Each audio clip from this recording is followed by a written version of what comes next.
Good day, I'm Sandy Franks, and you're watching Taipan Financial News, the first online financial news show. Let's talk Bernanke. Of course, I'm talking about Federal Reserve Chief Ben Bernanke. His mission has been to curb inflation. On Wednesday, he did as many analysts expected and kept rates where they are. It's the same thing he did on August 8th. Does this mean those inflation risks are now gone? Is this the end of rate hikes?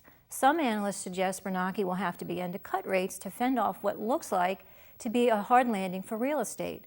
But others believe he'll have no choice to raise them.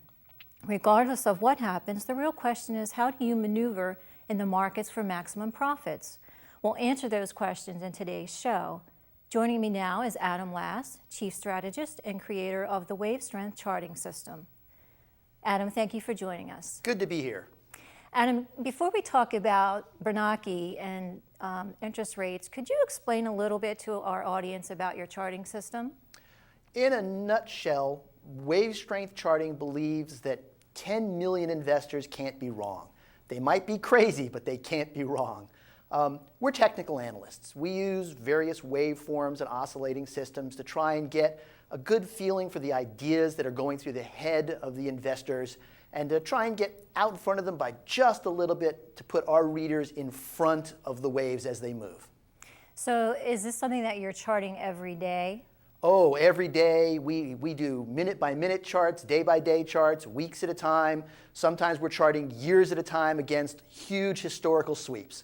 Anything to get a jump.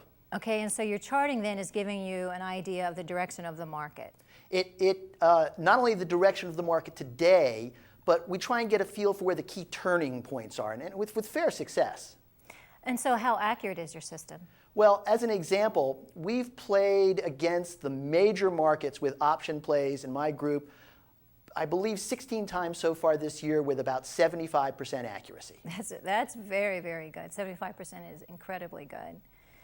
So now that we understand how your system works, we're going to start talking a little bit now about the Fed. Were you surprised about them keeping a neutral position on rates? Not in the least. I've been actually calling for this exact result for over a month now. Okay, so what do you think are the factors? What's happening here? What was Bernanke looking at? What was his concerns? Well, it's not just Bernanke. It's a whole board full of fractious little princes of the city, each the head of their own bank. But what they're looking at is a particularly ugly choice. We're looking at, on the one hand, inflation still moving. And in their most recent statement, they conceded outright. They have not slayed that beast yet. But they've got a bad choice on the other side as well. We've seen economic growth grinding down to numbers so small they could, for all practical purposes, be a rounding error. And there's only one step after that before we start moving into that dreaded R word. Well, let's talk about inflation for a minute. Why is it not tamed? Inflation isn't tamed because the setup for inflation was so fierce. First of all, they pumped awfully huge amounts of money into the economy.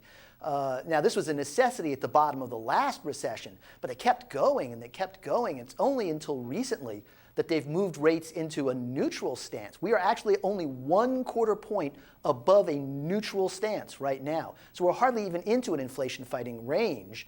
So they've used only a fraction of their tools, and already the economy has slowed. We're still seeing prices climb where it hurts the most, what people pay for the most: groceries, utilities, the things that really impact a family's wallet are still climbing markedly.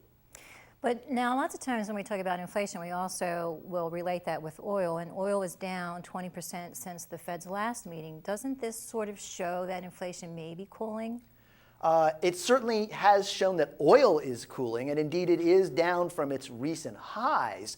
But compared to recent years, oil is still very high, very high.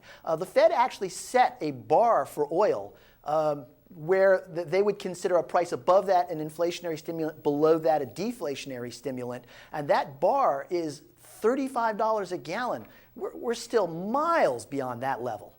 Now, you mentioned the R word, recession. Do you see that as where we're headed? I certainly see that as the threat looming over the economy right now.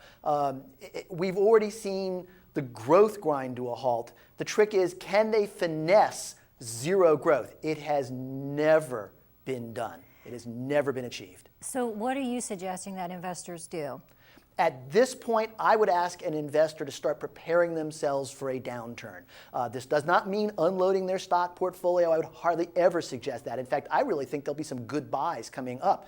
But I would ask them to start preparing with some insurance policies in the form of protective puts against the broadest market.